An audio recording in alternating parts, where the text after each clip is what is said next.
Spain sets massive precedent, charges its central bankers in court. This is from the Free Thought Project website, February of this year, 2017, by Claire Bernish. First Iceland and now Spain has taken on the big bankers responsible for financial calamity. As the country's highest national court charged the former head of Spain's central bank, a market regulator, and 5 other banking officials over a failed bank, leading to the loss of millions of euros for smaller investors. This, of course, markedly departs from the mammoth taxpayer giveaway, commonly referred to as the bailout, approved by the U.S. government ostensibly to save the big banks and, albeit unstated, allow the enormous institutions to continue bilking customers without the slightest fear of penalty. Errant bankers and financiers, it would seem, typically manage to either evade actually being charged or escape hefty fines and time behind bars. Spain's Supreme Court last year ruled serious inaccuracies in information about the listing led investors to back Bankia in error. Thus, the bank has since paid out millions of euros in compensation. But Spanish authorities could not abide the telling findings of a year-long investigation into the failed listing, as Wolf Street explains.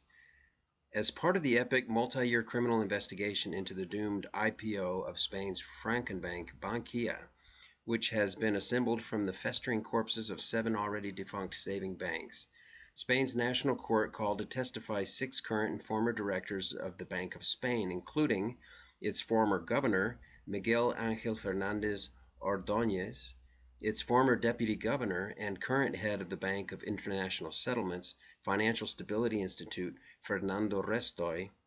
It also summoned for questioning Julio Segura, the former president of Spain's financial markets regulator, and CNMV, National Securities Market Commission, the Spanish equivalent of the SEC in the U.S.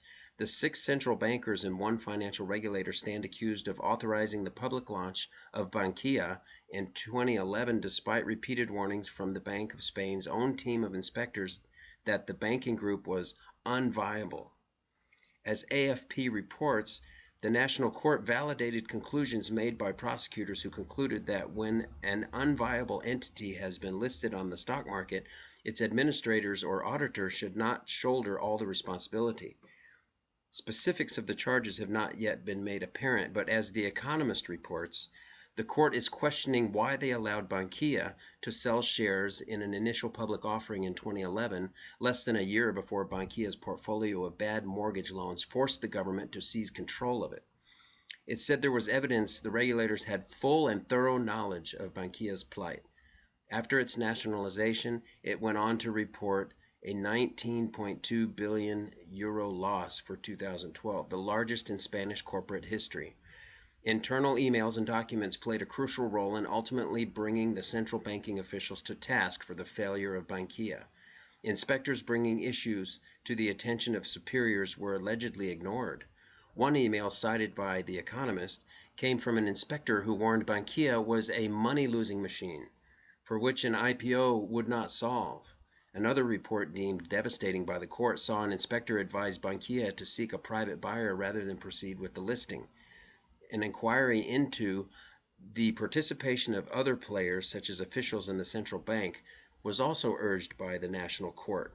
As The Economist points out, Spanish judges are generally reluctant to sentence first-time financial criminals to prison, though 5 Nova Caixa Galicia,